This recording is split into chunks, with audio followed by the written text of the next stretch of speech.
वे कहते थे कि वेल्कवुड लेन के इस घर में कोई नहीं रहता। वे कहते थे कि इसमें पुरानी यादों और धूल के सिवा कुछ नहीं है। पर मुझे हमेशा लगता था कुछ और भी है, कुछ जो सांस लेता है, जो देखता है और कभी सोता नहीं। सारा, क्या तुम सच में यह करना चाहती हो? इस जगह के बारे में बहुत सी कहानियां हैं और उनमें से कोई भी अच्छी नहीं है। मार्क, तुम जानते हो मैं इन कहानियों पर क्यों विश्वास करती हूं। ये सिर्फ कहानियां नहीं हैं। यहां कुछ है, कुछ जिसे हमें समझना होगा। अगर हमें कुछ मिलता भी है तो वो शायद सिर्फ चूहे या चमगादड़ होंगे, और मुझे यकीन है कि वे हमें देखकर खुश नहीं होंगे। ये थोड़ा मुश्किल होने वाला है। क्या ये घर सच में 50 साल से खाली है? ये किसी हॉरर मूवी जैसा है। देखो, यहां कितनी शांति है। या शायद ये सिर्फ सन्नाटा है। उफ, यहां दशकों से कोई नहीं आया। क्या तुमने वो महसूस किया? वो सिर्फ हवा थी, सराह। पुराने हवेली में ऐसा ही होता है। मत करो। मैंने वो नहीं किया। कोई यहां है। शायद ये एक चूहा है, या वो क्या था? मुझे लगता है हमें यहां से निकलना चाहिए, अभी। सारा, ये ठीक नहीं है। हम इस घर में अकेले नहीं हैं। ये वही छोटी लड़की है, कहानियों वाली लैला। वे कहते हैं कि वह यहीं रहती थी। क्या तुमने वो देखा? क्या तुमने क्या देखा? वो लैला की गुड़िया है। नहीं, अब ये मजाक नहीं रहा। हमें जाना होगा। आह, ये कौन है? यहां कौन है? वो उसका कमरा है, लैला का कमरा। भागो, यहां से निकलो। चीख के बाद सन्नाटा छा जाता है, लेकिन सच कहूं तो डर और भी बढ़ जाता है। सारा और मार्क पागलों की तरह सीढ़ियों से नीचे भागते हैं, जो बेसमेंट की तरफ जाती हैं। बेसमेंट और भी ज्यादा अंधेरा और नम है। अपनी सांसें संभालते हुए मार्क कहता है, मुझे लगा हम मर गए। हांफते हुए सारा जवाब देती है। वो आवाज वो किसी और की नहीं थी। बेसमेंट में पानी टपकने की आवाज हर तरफ गूंज रही है। ये जगह पुरानी चीजों से भरी है। टूटे हुए खिलौने, पुराने कपड़े, सड़ी हुई किताबें। एक कोने में मार्क की टॉर्च एक पुराने लकड़ी के संदूक पर पड़ती है। मार्क जोर से पूछता है, ये क्या है? वो संदूक के पास आता है और उस पर धूल की मोटी परत छड़ी हुई है। जब वो उसे छूता है तो संदूक से ठंडी हवा का एक तेज झोंका निकलता है। सारा जोर से चेतावनी देती है, इसे मत खोलो।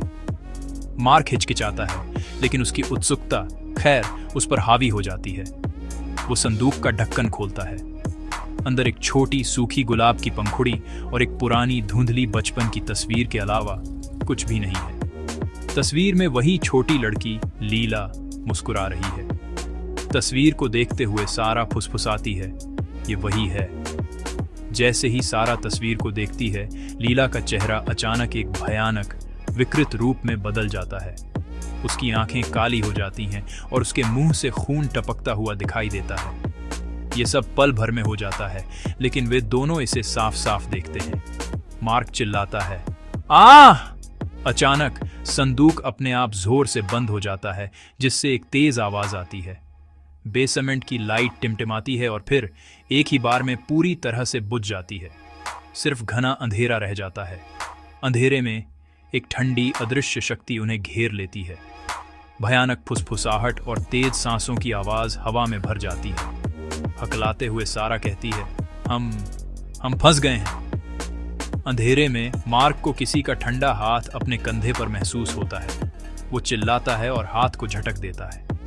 फिर उन्हें अपने ठीक पीछे किसी के खड़े होने की आवाज सुनाई देती है, सांस लेते हुए इतनी पास कि वे उनकी सांसों की खरखराहट महसूस कर सकते हैं।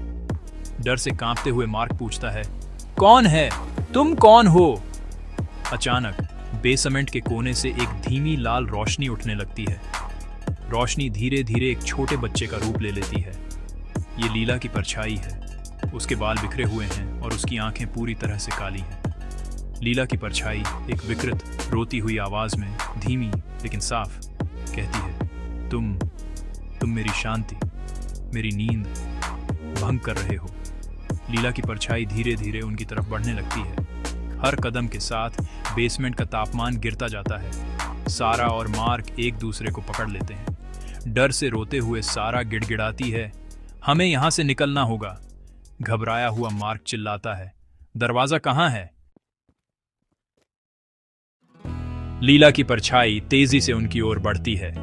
वे तेजी से भागते हैं, सीढ़ियों से लड़खड़ाते हुए मेन हॉल की ओर। हवेली अब और भी तेजी से हिल रही है, मानो वह जिंदा हो। दरवाजे अपने आप खुलते और बंद होते हैं। कांच टूटने और फर्नीचर गिरने की आवाजें पूरे घर में गूंजती हैं। मार्क भागते हुए कहता है, मुझे कुछ नहीं दिख रहा, मुझे बस बाहर निकलना है। सारा मेन दरवाजे की ओर भागती है, लेकिन वह जोर से बंद हो जाता है और उसे खोलना नामुमकिन हो जाता है। वह दरवाजे पर पाउंड करती है, रोते हुए, नहीं नहीं। लीला की परछाई उन तक पहुंच जाती है। उसका हाथ सारा की पीठ को छूने वाला है। अचानक सारा को लिविंग रूम के कोने में मेज पर एक पुरानी धूल से ढकी डायरी दिखती है। वह चिल्लाती है, डायरी, लीला की डायरी। वह जल्दी से डायरी उठा लेती है। जैसे ही वह उसे छूती है, परछाई एक पल के लिए रुक जाती है।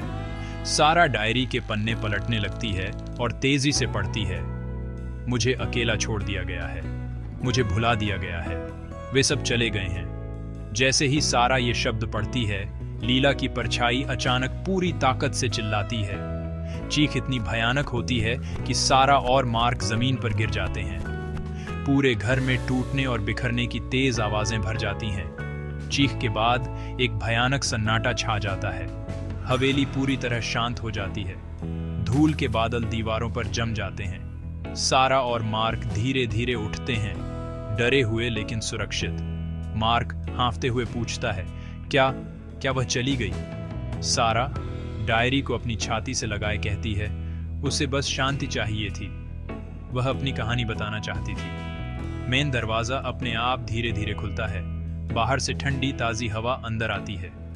चांदनी की एक पतली किरण अंदर चमकती है। सारा धीरे से कहती है, हमें उसे शांति देनी होगी। सारा और मार्क धीरे धीरे बाहर निकलते हैं।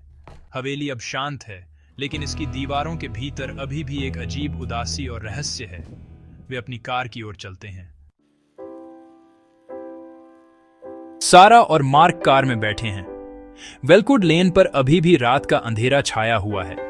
सारा के हाथ में डायरी है।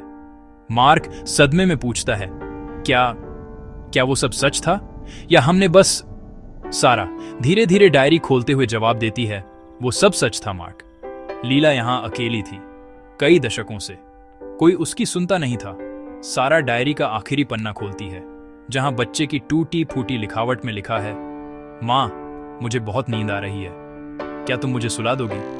पन्ने पर एक सूखा पीला गुलाब रखा है, वही फूल जो उन्हें संदूक में मिला था।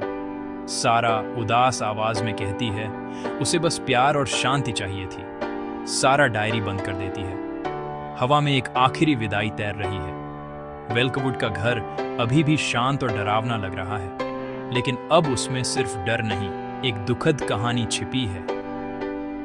हवा में एक हल्की फुसफुसाहट सुनाई देती है, जैसे कोई अलविदा कह रहा हो या शायद धन्यवाद दे रहा हो। धन्यवाद।